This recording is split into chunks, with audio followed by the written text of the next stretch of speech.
Bonjour à tous, on va reprendre cette troisième étape qui est l'étape de demi-finale du concours des 24 heures de l'éloquence. On commence par une présentation du jury, puis par un accueil des candidats. Après, on continuera avec un tirage au sort pour l'ordre de passage. Et enfin, c'est parti pour les prestations. Donc, dans le jury de cette demi-finale, qui sera très similaire au jury de la finale, nous avons l'honneur de recevoir Madame Cécile Leroux, élue à la ville du Mans. Monsieur Vincent Barré, vice-président du conseil d'administration de Le Mans Université.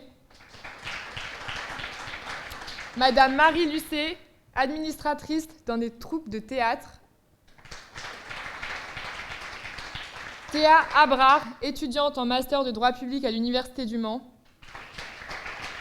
Et Monsieur Alexandre Iran, président de la Fédération de l'ARES. Y a-t-il une personne volontaire pour faire partie du jury de cette demi-finale? Oui? Eh bien, bienvenue. Vous pouvez rejoindre le jury. On veut bien votre prénom? Pierre. On accueille Pierre dans le jury.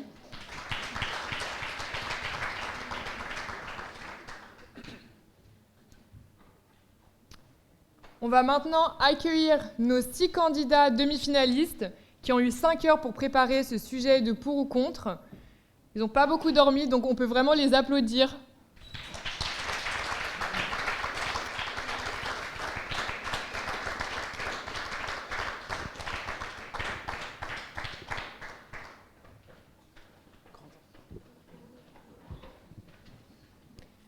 Maintenant, vous allez tirer au sort votre ordre de passage.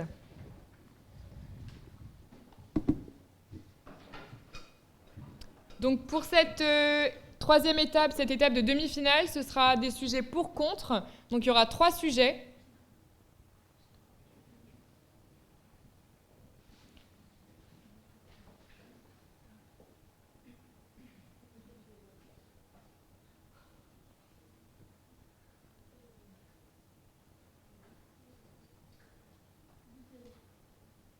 Deuxième.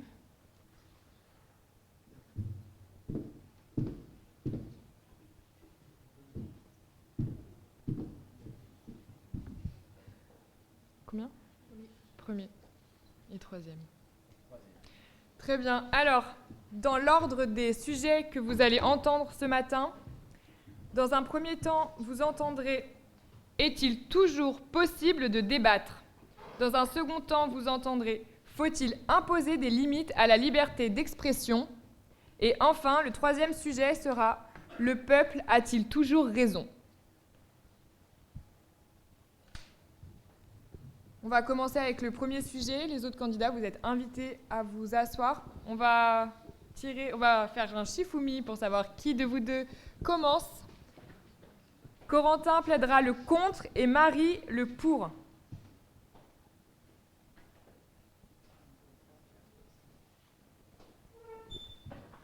Tu commences ? C'est Corentin qui commence. Alors, sur le sujet, est-il toujours possible de débattre? Corentin va commencer en plaidant la thèse contre. On peut applaudir Corentin.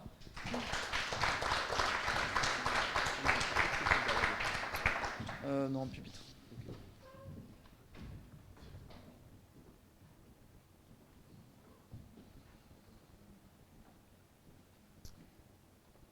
Mesdames, Messieurs, Mesdames et Messieurs les jurés, je constate qu'il y a encore moins de monde dans l'amphithéâtre que cette nuit à 3h du matin.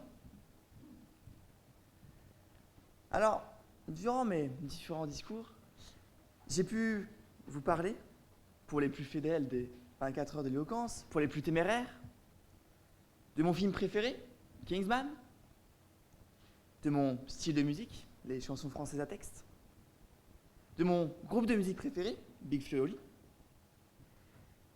Et maintenant, si je vous parlais de mon été dernier. Alors, vous l'aurez compris, j'ai décidé d'être très naturel avec vous. Je me mets à nu. Alors, rassurez-vous, je ne suis pas assez fou pour prendre cette phrase au premier degré. Pas comme la princesse dans la fin du premier Kingsman. Non pas que je n'en ai pas envie, mais factuellement, je ne suis pas une princesse. L'été dernier, donc, j'ai travaillé dans un parc aquatique, un parc d'attractions aquatiques. Alors, je vous sens tout de suite quelque peu déçu. Loin des soirées cocktails au bord de la plage. Loin de la Dolce Vita. J'étais alors opérateur toboggan dans un parc que je ne citerai pas. En réalité, j'avais plutôt l'impression d'être marchand de poissons. Parce qu'entre le cuit d'huîtres des touristes et la nécessité de crier les consignes de sécurité toutes les 5 secondes, on a vite fait de perdre sa voix. Alors oui, il faut savoir que le touriste est l'espèce la moins intelligente que j'ai pu voir sur Terre. Pire que les Lavallois, c'est pour vous dire. À croire que les gens laissent leur cerveau chez eux lorsqu'ils partent en vacances. Alors, je me suis par exemple retrouvé à débattre, malgré moi, sur la taille. Est-ce que 5 cm, ça change réellement quelque chose? La réponse est oui. Évidemment que oui. Avec un enfant, 5 cm, ça ne passe pas. Alors, je parle évidemment de la taille de l'enfant. Toute autre interprétation n'est pas de ma responsabilité, mais plutôt de la perversité de votre esprit. Ça ne passe pas. Non, ça ne passe pas. Car quand on est responsable d'une attraction qui, en une saison, a fait pas moins de 8 accidents, on évite d'y mettre des petits-enfants. Le débat est clos. Tiens, justement, le débat, parlons-en. Car si pour moi le débat est clos, n'est pas abordable, pour certains, ils tentent tout de même, car rappelez-vous, le touriste n'est pas très futé. Car pour lui, le débat est possible. C'est un peu comme si à l'occasion d'une télé-réalité, un débat avait lieu sur la forme de la Terre. J'ai même vu certains parents demander à leurs enfants de marcher sur la pointe des pieds pour paraître plus grands. Mais à moi, on ne l'a fait pas, vieux briscard que je suis. J'ai malheureusement dû les refuser. Enfin, malheureusement, puisqu'on est entre nous. Il n'y a rien de mieux que de refuser un enfant qui, s'approchant tout doucement, avec ses grands yeux, tout content, et tout excité à l'idée de faire le toboggan. Non, tu ne passes pas. Tu es trop petit. Le débat est clos. Non, monsieur, non. Il ne peut pas passer. Il est trop petit. Le débat est clos. Certains se questionneront sur le fait de dire non à un client. Car, comme dit le dicton, le client est roi. Mais si le client est roi, moi, je suis un dieu. Et ce n'est pas moi qui le dis, ce sont les clients.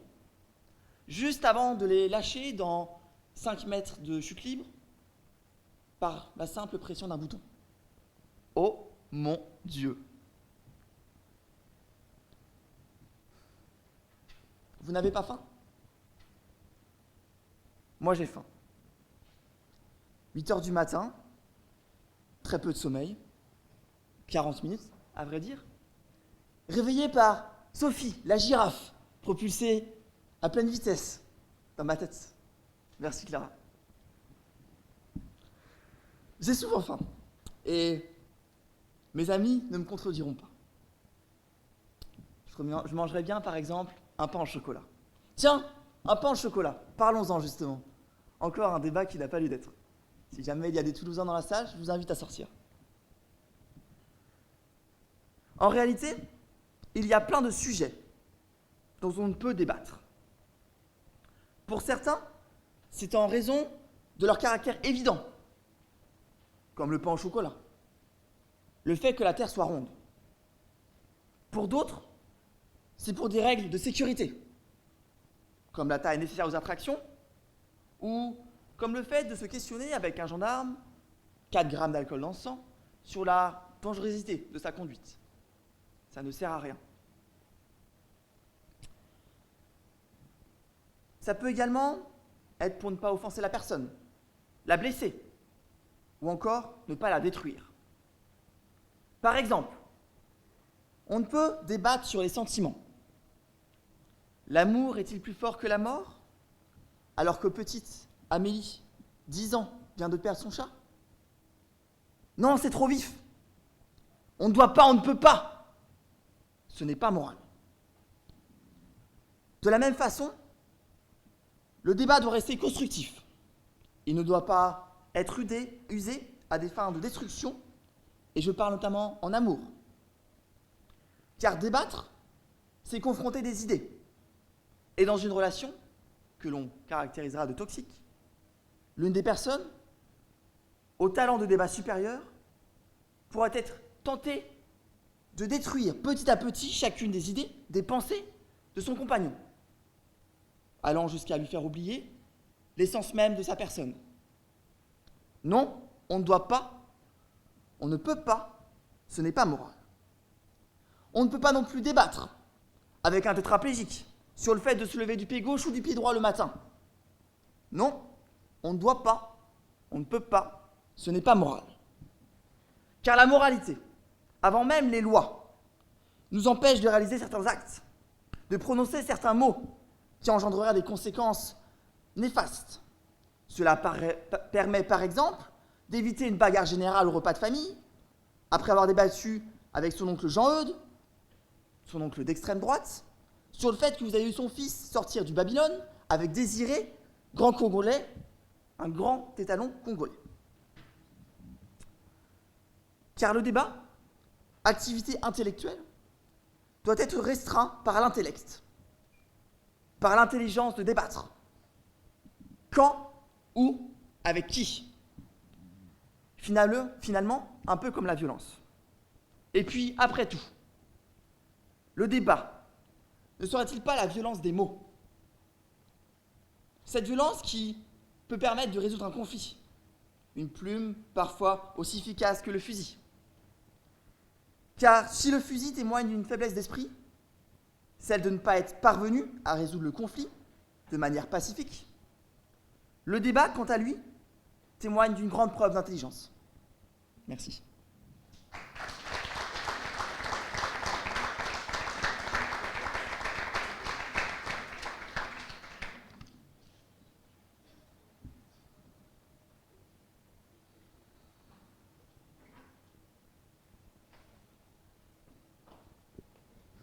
Merci Corentin. Est-ce qu'il y a des questions dans le jury? Pas de questions? C'était très clair. Eh bien, merci Corentin. Maintenant, on va accueillir le pour du sujet.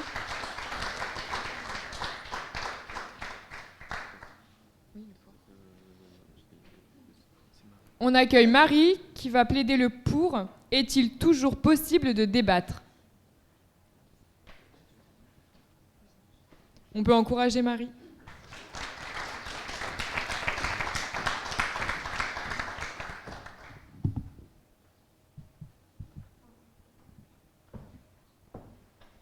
Bonjour, monsieur, madame, jury.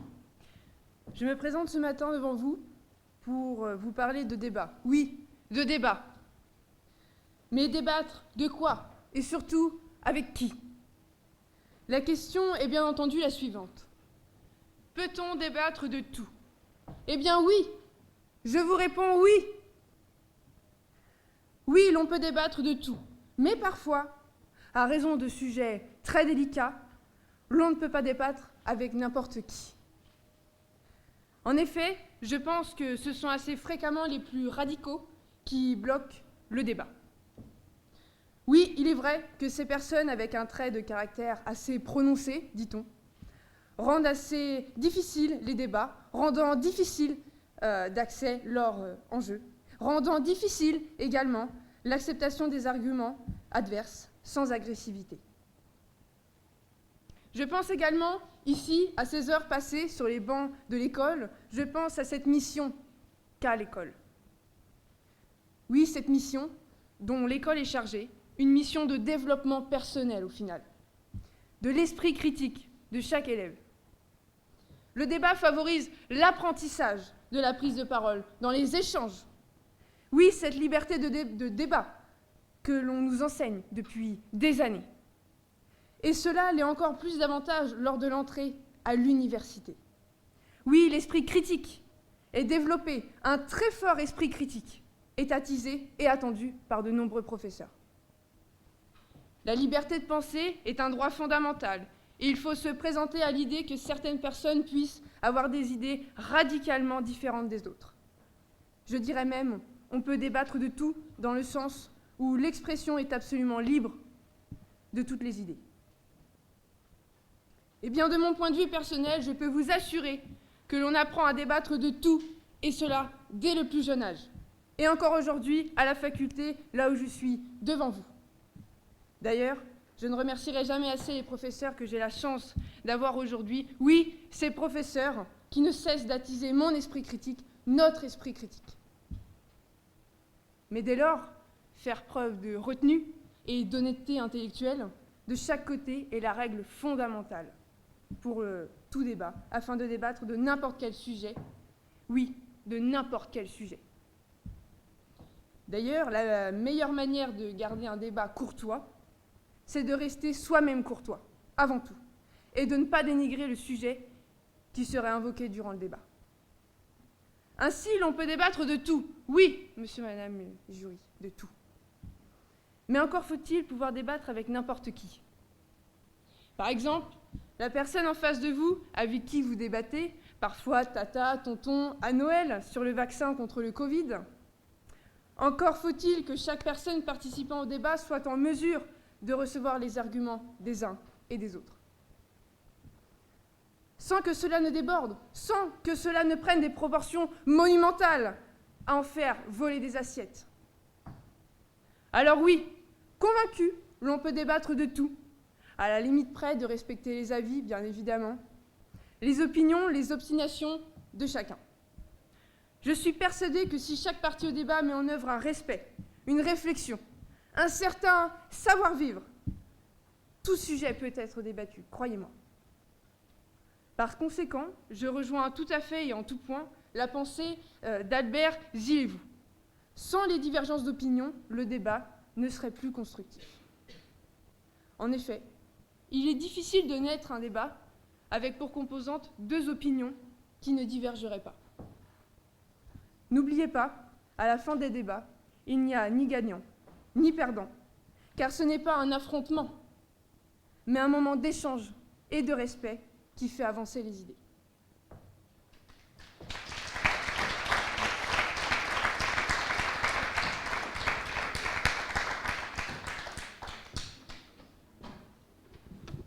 Y a-t-il des questions dans le jury ?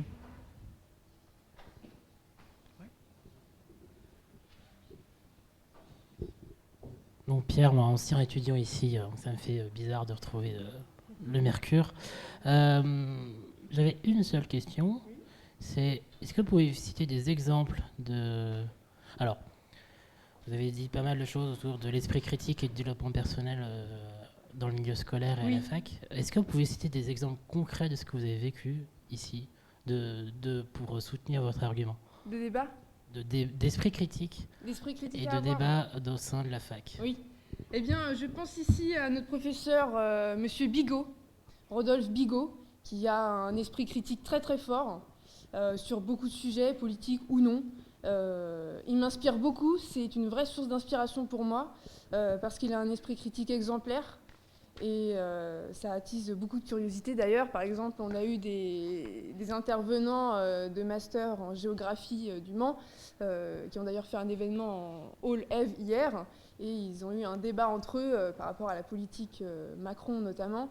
Et c'était exceptionnel. Et encore une fois, on en a parlé avec ce jeune homme-là qui représente son association. Et il m'a dit, mais c'est génial d'avoir des professeurs avec un esprit critique pareil. Parce qu'en cours, c'est vrai, avec n'importe quel sujet, on peut débattre. Et c'est exceptionnel.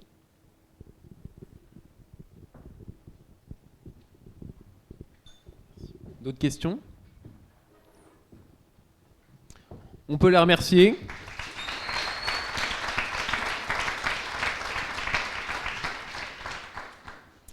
Et on va maintenant entendre le sujet « Faut-il imposer des limites à la liberté d'expression ?» Donc j'invite Alizé et Clara à nous rejoindre.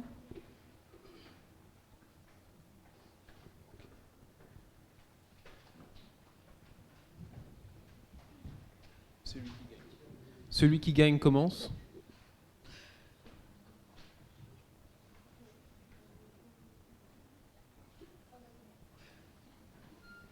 Donc on va entendre Clara sur le sujet « Faut-il imposer des limites à la liberté d'expression ?» et elle plaidera le contre.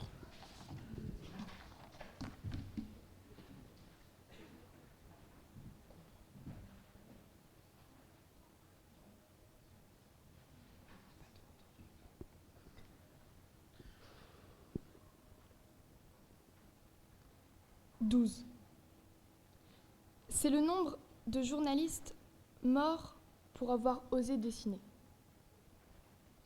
533. C'est le nombre de journalistes emprisonnés dans le monde pour avoir osé parler. 1200. C'est le nombre de manifestants arrêtés en Iran par suite des protestations dues aux droits des femmes. Alors, monsieur et madame le jury, cher public qui finit sa nuit dans l'amphi, ces chiffres m'amènent à une question bien triste. Doit-on user de sa liberté si elle nous conduit à la mort ? Autant de gens que l'on a voulu faire taire, autant de gens à qui l'on a empêché de s'exprimer, autant de gens à qui l'on a ôté la vie pour avoir pris la parole. Alors, je suis bien malheureuse de vous dire que prendre la parole peut vous coûter la vie. Mais ne pas la prendre, c'est donner raison à ceux qui ôtent les vies. Alors, doit-on s'exprimer en pensant à l'impact que cela aura et va avoir, ou doit-on s'exprimer de la manière la plus simple qu'il soit, comme bon nous semble ? Doit-on se plier à la volonté de quelqu'un et parler en son sens, ou doit-on partager nos idées personnelles sans bien sûr les imposer aux autres ? Ce n'est pas parce que cela déplaît à quelqu'un que nous devons nous taire. Au contraire, nous devons affirmer notre pensée, car c'est notre liberté. Alors oui, nous l'avons tous fait. En 2015. Ah ça oui, nous l'avons crié. Dans les rues, nous les avons tous affichés sur nos profils Facebook. Nous avions même des badges et des t-shirts avec inscrit « Je suis Charlie ». Alors oui, ce slogan évoque que je suis solidaire avec les victimes de l'attentat, mais ce slogan a aussi et surtout comme but premier de défendre la liberté d'expression dans le monde entier. Car oui, notre liberté a fait et continue de faire de nombreuses victimes. Mais faut-il imposer des limites à la liberté d'expression afin d'éviter tout débordement ? Faut-il limiter la liberté d'expression afin que personne ne se fasse remarquer par ses pensées ? Que personne ne soit tué car il a osé exposer ses pensées ? Non. Non, pour moi, il ne faut pas imposer de limites à la liberté d'expression. Car poser des limites, c'est restreindre la liberté. Mais la liberté d'expression ne serait plus ce qu'elle est si elle est limitée. Limiter la liberté d'expression, ce serait donner raison à ces gens qui sont contre nous. Et limiter notre liberté d'expression ne serait-ce pas insultant face à toutes ces personnes qui n'en ont aucune ? Car oui, le droit à la liberté d'expression est bel et bien inscrit dans l'article 19 de la Déclaration universelle des droits de l'homme, qui nous dit en effet que tout individu a le droit à la liberté d'opinion et d'expression. Mais est-ce vrai ? Est-ce que tous les êtres humains du monde peuvent user de leur liberté d'expression ? Non. La liberté d'expression n'est pas appliquée de la même manière dans chaque pays. Elle dépend de la législation, de la culture, des traditions, des régimes politiques. Alors, en effet, en ce moment, quand l'on parle de liberté d'expression, le pays qui est au cœur des débats, c'est l'Iran. Oui, l'image de ces femmes en Iran que l'on veut Faire taire, que l'on oppresse, que l'on interdit de parler, de manifester? Oui, en réalité, les voix se sont réellement élevées lorsque Masha Amini, accusée de mal porter son voile, a été tuée par la police des mœurs. Mais ces femmes se trouvent aujourd'hui plus que jamais réprimées par la liberté d'expression. Alors faudrait-il imposer des limites à la liberté d'expression alors même qu'elle n'est pas garantie dans tous les pays? Non. La loi doit garantir la liberté d'expression et non la limiter. Alors oui à la liberté d'expression, qu'il s'agisse de la liberté d'exprimer son opinion, sa pensée, par tous les moyens. La presse, l'art, l'écriture, la parole, la manifestation, la réunion, l'association. Chacun est libre de s'exprimer. Alors, certes, l'expression et les mots ne peuvent pas plaire à tout le monde, mais est-ce pour autant que l'on doit la limiter? Ne faut-il pas plutôt que chacun soit éduqué face aux discours qui pourraient leur déplaire? Est-ce à l'État de le faire ou à chacun, dans notre bonne intelligence collective, de s'auto-limiter? Attention, limiter la liberté d'expression a un risque. Limiter la liberté d'expression, c'est se renfermer dans une bien-pensante générale qui peut s'auto-déclarer légitime à restreindre notre liberté d'expression. Mais qui faut-il être pour se permettre de dire aux autres de se taire? De plus, trop de limites tue la limite. Car oui, plus on a des limites, plus on a envie d'aller contre. Donc, si l'on met des limites à la liberté d'expression, qui pour moi est impensable, mais dans l'hypothèse, si l'on y ajoute des limites, on aura forcément envie d'aller contre, car dès que c'est interdit, on a envie. Alors, parce qu'il est tard, ou tôt pour vous,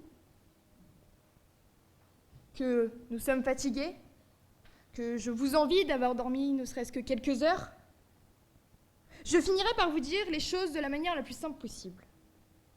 Poser des limites à notre liberté d'expression serait tout simplement contre la définition même de liberté d'expression, qui consiste à dire que l'on fait et dit quand l'on veut, où l'on veut et quand l'on veut. Alors, à Charlie Hebdo qui continue de nous faire ces caricatures toutes plus fortes les unes que les autres, à toutes ces femmes du monde entier qui se battent pour exercer leur métier et liberté, et à tous ces journalistes et toutes ces femmes en Iran qui se battent pour exprimer leur liberté. Alors oui, dites ce que vous voulez, où vous voulez et quand vous voulez.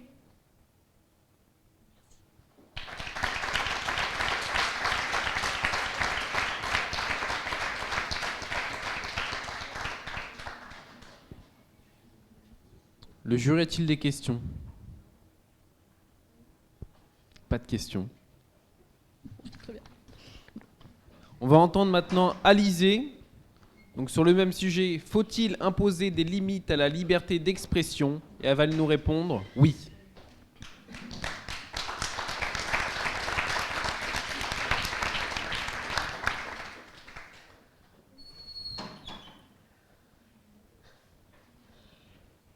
Allez tous vous faire foutre, je vous emmerde. Alors rassurez-vous, ne le prenez pas pour vous, c'est pour illustrer mon propos qui va suivre. En plus, d'habitude, je parle pas comme ça, hein. Je suis toujours très polie, vous pourrez demander à mes parents. Si on ne posait aucune limite à la liberté d'expression, cela voudrait donc dire que je pourrais vous insulter comme je viens de le faire gratuitement. Je pourrais tout dire à n'importe qui et à n'importe quel moment.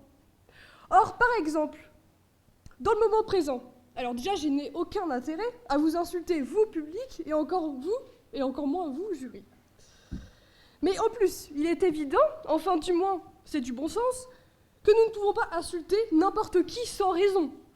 Et d'ailleurs même, quand il y a une raison, on ne peut pas tout dire. Ainsi, avant même que nos parents, que les pouvoirs publics, que le gouvernement, que l'État posent des limites à notre liberté d'expression, en réalité, nous nous en posons à nous naturellement. Par exemple, on ne va pas rire de tout avec tout le monde et dans n'importe quelle circonstance. Si on a reçu une bonne éducation, ou du moins qu'on a un minimum de jugeote et de bon sens, il est évident qu'on ne va pas aller insulter le premier venu dans la rue juste parce qu'on a le droit, c'est notre liberté d'expression. Après, vous me direz, ce n'est pas évident pour tout le monde ce que je viens de dire. Comme c'est le cas, par exemple, au hasard, de Dieudonné. Pour ceux qui ne verraient pas de qui je veux parler, il s'agit d'un soi-disant humoriste qui fait des blagues assez douteuses sur les étrangers et en particulier sur les juifs. Après que ces spectacles aient bizarrement été interdits, il a adressé plusieurs recours devant la justice française pour atteinte à sa liberté d'expression. Parce que, apparemment, selon Monsieur Dieudonné, quand on fait des one-man shows, on pourrait tout dire parce que de toute façon, c'est pas grave, puisqu'après tout, on rigole juste. Dès lors, il est nécessaire que les pouvoirs publics interviennent, qu'ils viennent poser des limites dans des cas où des personnes comme Dieudonné ne se poseraient pas des limites à eux-mêmes naturellement. Alors, j'ai pris l'exemple des humoristes, mais bien sûr, ce que je viens de dire concerne tout le monde. Les médias, les émissions télé, les présentateurs télé. Nous, les citoyens, vous, moi. La liberté d'expression doit être limitée. Mais qu'est-ce que la liberté d'expression? Alors, on a l'impression comme ça que c'est une notion assez facile à définir, mais en réalité, je l'ai vu en cours, et croyez-moi, c'est plus compliqué que cela. Alors, pour vous la faire courte, de façon générale, la liberté d'expression, c'est la liberté d'expliciter, la liberté de transmettre des idées, nos idées. Mais aussi et surtout, c'est important de le préciser, la liberté d'expression, c'est la liberté de recevoir les idées des autres. Les deux sont liés, transmettre et recevoir. Cette liberté d'expression, on la retrouve dans la Déclaration des droits de l'homme et des citoyens, mais aussi dans la Convention européenne des droits de l'homme, et dans bien d'autres instruments. C'est une liberté largement protégée. Toutefois, c'est une des libertés qui fait le plus débat. Pour certains, c'est une liberté qui doit être sans limite, totale, comme aux États-Unis. Pour d'autres, et notamment moi, cette liberté doit être limitée. Prenons un cas concret qui, en plus, est d'actualité. Il y a quelques jours, la chaîne C8 a été condamnée au paiement d'une amende de 3,5 millions d'euros, du fait que Cyril Hanouna ait insulté le député Louis Boyard. La première chose que j'ai pensée en voyant cela, alors déjà je me suis dit heureusement que je ne reçois pas de telles amendes dès que j'insulte quelqu'un en voiture, parce que sinon je pense que je ne serais pas là devant vous en train de vous parler, mais plutôt en train de vendre mes organes sur le bon coin. Et de prime abord, il est vrai que l'amende paraît très élevée pour juste une insulte, mais en réalité c'est une amende qui est plus symbolique qu'autre chose. Pour ne pas que ça se reproduise. Puisque, en réalité, ce n'est pas une simple insulte, mais une insulte à un député, à un symbole du pouvoir. C'est une atteinte largement réprimée, et depuis longtemps. Alors, je précise, ça va être le moment histoire, donc désolé maman, et pour ceux qui n'aiment pas trop l'histoire, je vais faire rapide. L'État considère depuis longtemps, et notamment depuis une décision de 1882, qu'il doit se protéger non seulement lui, mais aussi ses incarnations. Car on peut lui porter atteinte à travers ses incarnations, comme en brûlant le drapeau français. C'est pour cela qu'avant, il existait ce qu'on appelait le crime de lèse-nation. Ainsi, ce crime interdisait notamment le fait d'insulter le chef d'État. On peut y voir une forme d'atteinte à la liberté d'expression, mais en réalité, c'est une forme de protection. L'État se protège. Il ne cherche non pas à faire taire les citoyens qui seraient contre lui, mais il veut se protéger des citoyens qui pourraient lui porter atteinte et ainsi le fragiliser. Si la liberté d'expression était absolue, cela pourrait avoir d'importantes conséquences. Pour illustrer mon propos, regardons du côté de nos amis les Américains. Aux États-Unis, la liberté d'expression est la liberté individuelle numéro 1. C'est une liberté totale, et donc le pouvoir américain ne pose aucune limite à cette liberté. Par exemple, contrairement à nous, il est admis en Amérique qu'il est tout à fait possible d'exprimer des opinions, même si ces derniers iraient à l'encontre de la démocratie. Les discours de haine sont protégés par la Cour suprême des États-Unis. Mais il suffit de prendre quelques exemples dans les faits divers aux États-Unis pour se rendre compte que cette version de la liberté d'expression est beaucoup trop laxiste. Sur les plateformes américaines, la liberté individuelle est, comme j'ai dit, la première des libertés, et la liberté d'expression ne connaît donc aucune limite.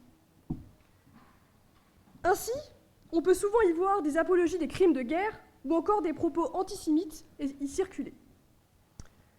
Ainsi, dans la liberté d'expression, il ne s'agit pas de faire taire une personne car on est contre ses idées. Non.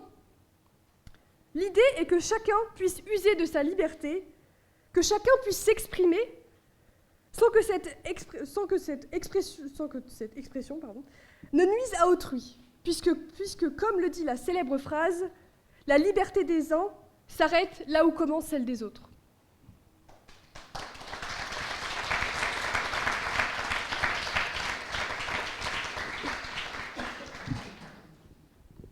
Merci Alizé. Y a-t-il des questions pour Alizé?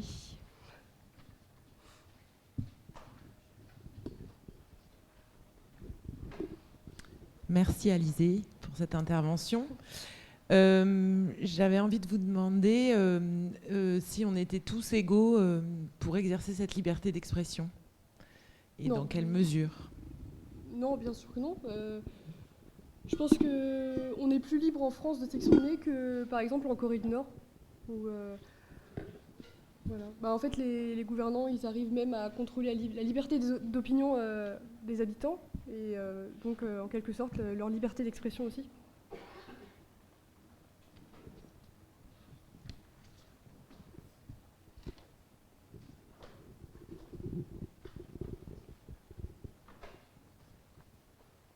Pas d'autres questions? Non. Merci Alizé.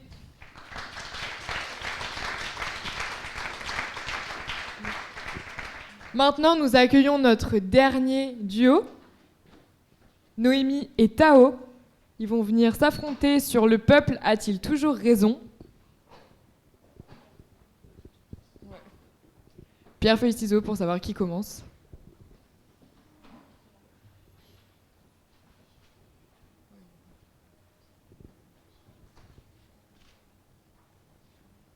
C'est Noémie qui commence avec « Le peuple a-t-il toujours raison contre ?»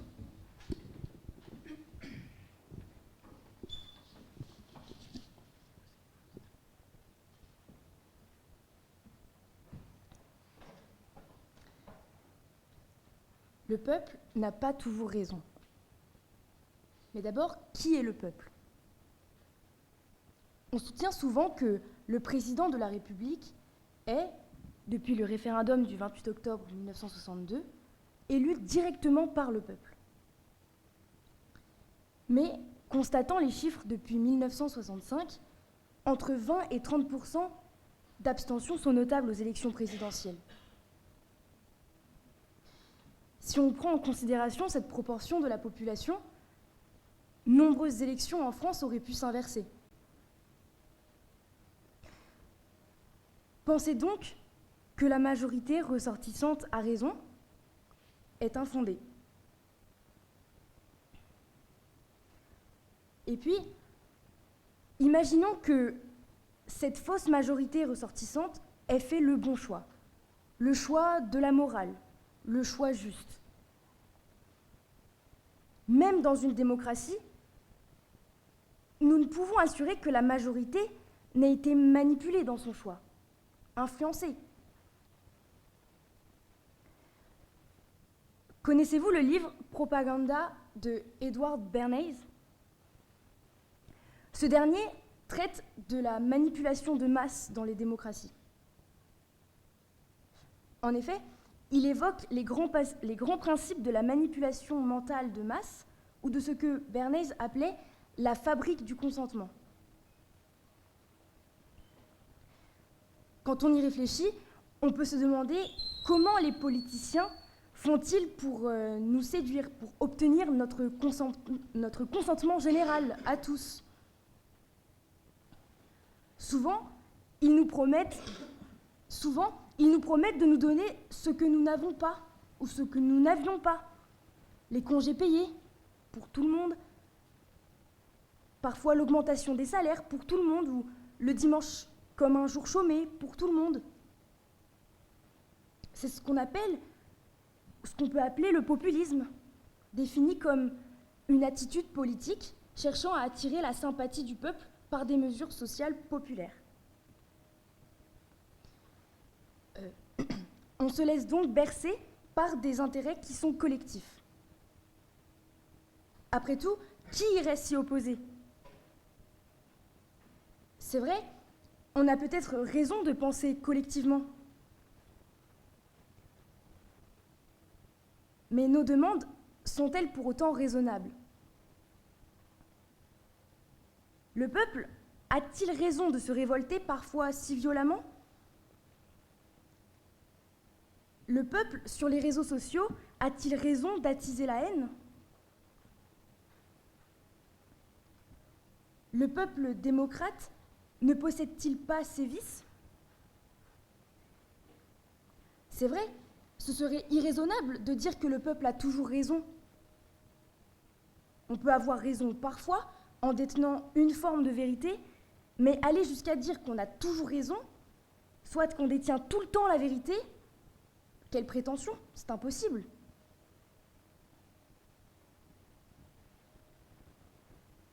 Au vu de l'histoire, le peuple a-t-il concrètement toujours fait les bons choix? Hitler a été élu démocratiquement, dans une Allemagne antisémite, elle-même contenue dans une Europe, à l'époque antisémite. Mussolini n'a-t-il pas été soutenu par le peuple à ses débuts?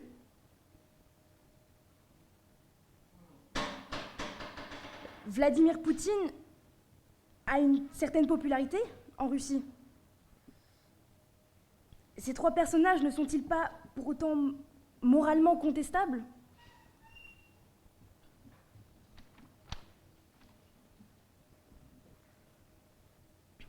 En France, l'abolition de la peine de mort, initialement, s'est jouée à quelques voix près à l'Assemblée nationale. Et pourtant, selon les sondages de l'époque, le peuple était majoritairement contre cette abolition. Alors, finalement, le bon, le juste, n'est-il pas déterminé par l'époque, le lieu, plutôt que par le peuple directement ?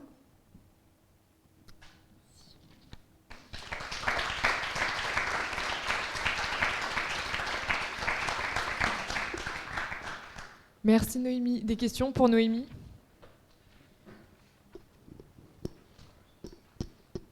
Pas de questions? Merci Noémie.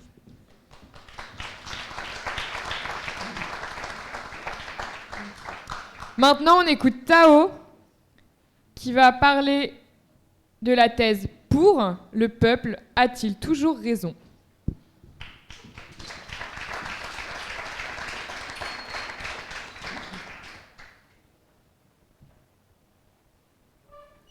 Comment pourrait-on aborder ce sujet sans revenir à Athènes? Cette cité grecque est la créatrice de la démocratie. Rien qu'étymologiquement, le terme démocratie vient de démos, le peuple, et kratos, le pouvoir. La démocratie est donc un régime fondé sur le pouvoir du peuple. Sans celui-ci, il s'effondre. C'était il y a environ 2500 ans, et pourtant, nous sommes toujours en démocratie. Le peuple a testé une multitude de systèmes. Le peuple a eu raison. En effet, c'est rationnel d'essayer plusieurs choses afin de trouver celle qui convient le mieux. Churchill disait « La démocratie est le pire des systèmes, à l'exclusion de tous les autres. » Le peuple a eu raison de continuer sa quête, le guidant vers un régime meilleur.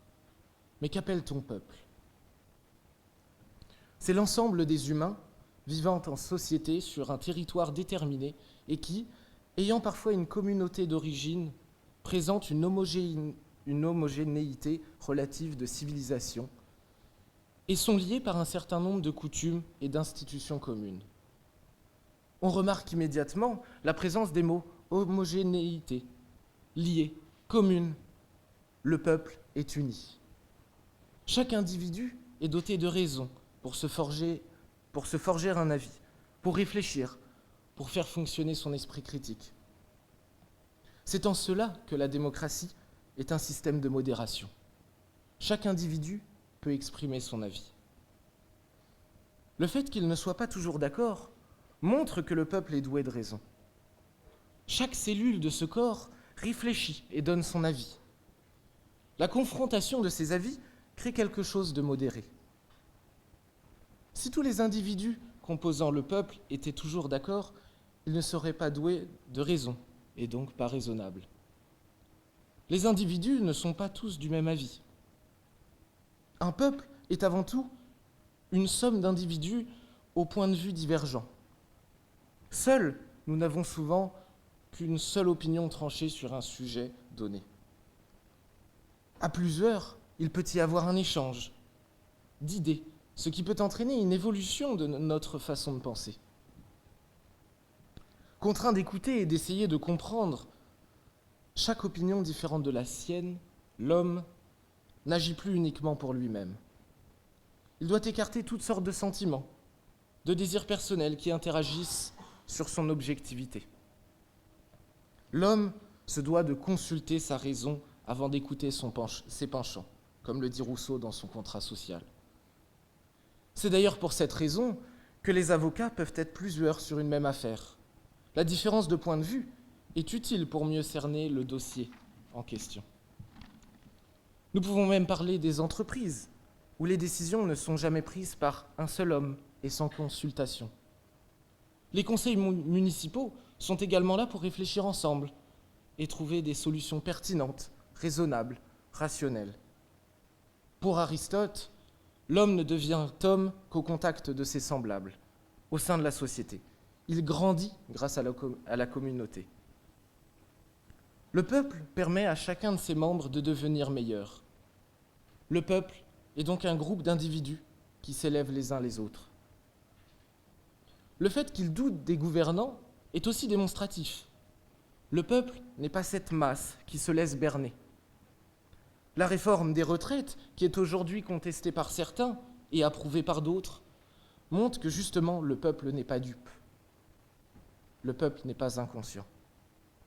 Certains individus, après avoir été élus, oublient, volontairement ou non, qu'ils font partie eux-mêmes du peuple et qu'ils doivent prendre des décisions pour le bien commun. Cet oubli entraîne un détachement entre eux et le peuple. Ce détachement les transforme en imposteurs puisqu'ils agissent pour leur bien et pour leurs intérêts personnels. Le peuple a raison de se doter d'élus. Ce sont les élus agissant pour leur intérêt personnel qui trahissent la confiance accordée. Ces élus ont peur de reconnaître que le peuple a raison, en particulier lorsqu'ils s'entêtent dans des discours qui n'ont plus de raison. Par exemple, dire qu'il manque d'argent pour financer les retraites ou pour la santé publique, alors que, je ne dis pas que je suis contre, mais qu'il y a une certaine incohérence, alors que pour l'armée, 400 milliards d'euros vont être débloqués sur la période 2024-2030. Le peuple a-t-il toujours raison? Oui, il est doté de raison, et est donc raisonnable dans ses décisions. Le peuple a toujours raison, même dans l'erreur, même lorsqu'il a tort. En effet, ne dit-on pas qu'il faut apprendre de ses erreurs? Le peuple ressort toujours grandi d'une situation où il a fait une erreur. Il l'a expérimenté. Il est capable de dire ce qui est bien pour lui. Cette situation d'erreur est même la preuve de la résilience du peuple. Malgré ce manquement, il continue de rechercher le meilleur. Cette nation, ce peuple, est selon Ernest Renan, une grande agrégation d'hommes, saines d'esprit et chaudes de cœur. Je vous remercie.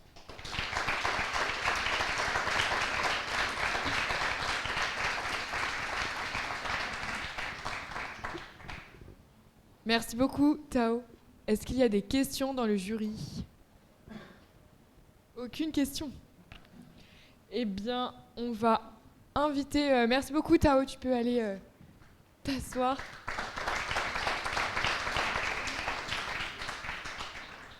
On va inviter le jury à délibérer. Et Thibaut, tu accompagnes les membres du jury pour aller délibérer. On se retrouve d'ici une dizaine de minutes, 10 minutes, un quart d'heure pour l'annonce des résultats, le sujet de la finale. Donc à tout de suite.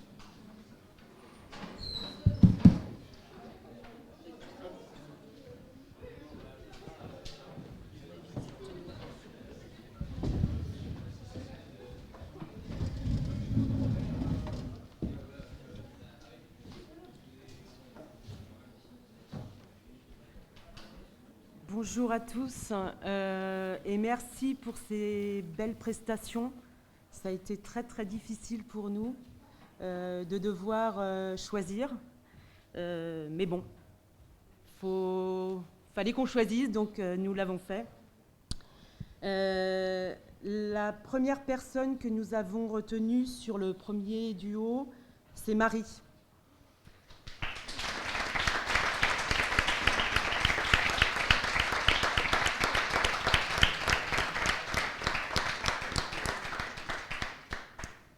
Le second duo nous a posé un gros problème. Nous étions à 3 contre 3.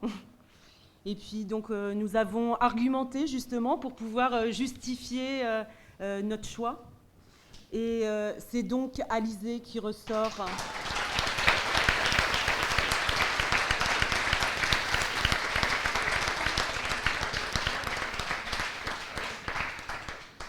Et enfin, pour le dernier duo, c'est Tao que nous retenons.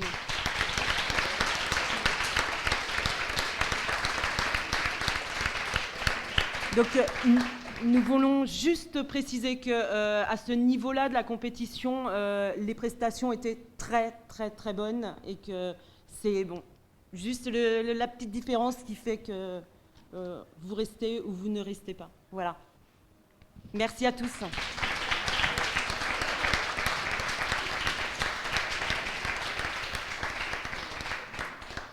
Je pense qu'on peut aussi remercier notre jury.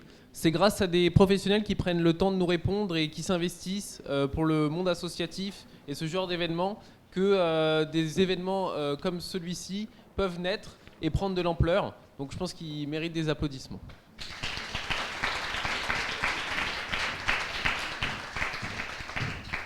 Évidemment, nous avons un cadeau pour les candidats pour qui la course s'arrête ici.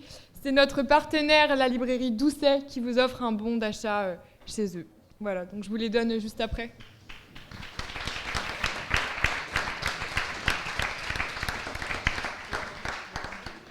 Je vais annoncer le sujet final pour les candidats qui restent en course.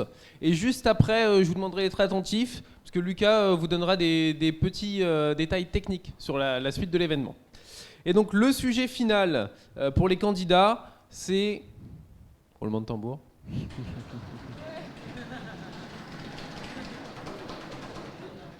Savoir, c'est être libre.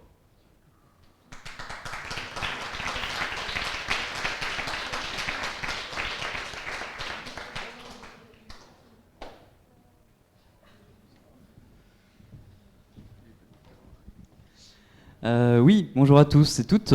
Donc une petite précision, information pratique.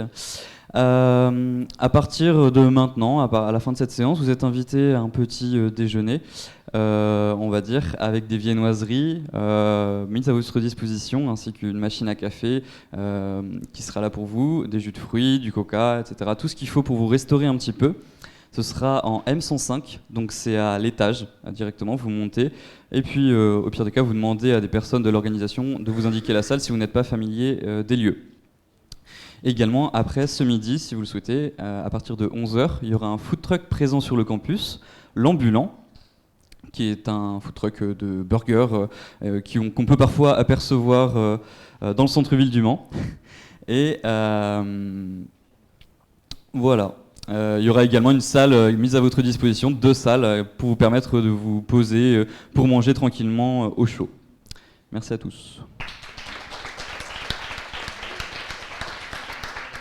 On se retrouve à midi pour la finale, donc on finit beaucoup plus tôt que ce qui était prévu initialement, ce qui permet aux candidats finalistes de se reposer, de dormir peut-être un peu, puis d'être plus en forme pour la finale. On se retrouve tous à midi pour la finale.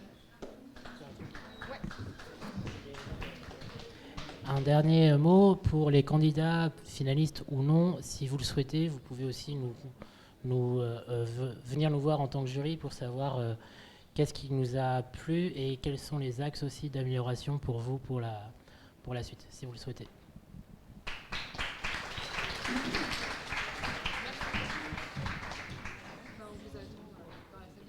Comment ça va se passer ? Vous pouvez trouver les calls pour la finale ? Ils choisissent quoi? Lors des passages? Ils tirent au sort. Ils tirent au sort avant de passer. Non, Non, c'est là, un c'est sujet un commun sujet pour les identique, trois. plus le Ouais. même. Savoir. Je vais donner. Savoir, c'est peut-être libre. Ça va? C'était si dur que ça alors? Oui, Ouais, mais même nous on savait pas entre la pareil, prestation elle est dit Puis même, il y a de très bons candidats qui sont tombés dans les mêmes Ah ouais? duos. Et c'était très dur. Il y a des très bons candidats qui sont sortis. C'est pour ça, au début on a pensé à un push et à dire on prend les deux, mais déjà fait une séquence de fin avec malgré son premier. Voilà, Ouais. donc voilà. Ah ouais. Elle est restée même pour toutes les. Ouais, elle est restée, ouais. Elle est restée pour les trois heures. Elle a pas dormi, elle est restée. Ouais. Ah, mais elle était tellement stressée en plus. Elle est trop bien. Ouais. Bah, vous allez pouvoir lui dire, elle sera trop contente.